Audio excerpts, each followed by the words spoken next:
Need to set your media converter? We'll show you how.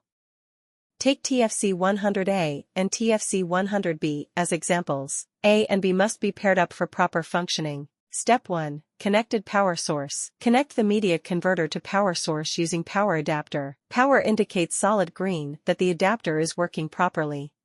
Step 2. Connect optical fiber cable. Connect the two media converter using an optical fiber cable. SC port indicator solid on or blinking. The port is connected. Step 3. Connect the device. The RJ45 port of device A is connected to the information sending equipment, such as router, switch, computer. LAN port indicator solid on or blinking. The port is connected. The RJ45 port of device B is connected to the information receiving equipment, such as switch, camera, computer, AP, etc. LAN port indicator solid on or blinking. The port is connected.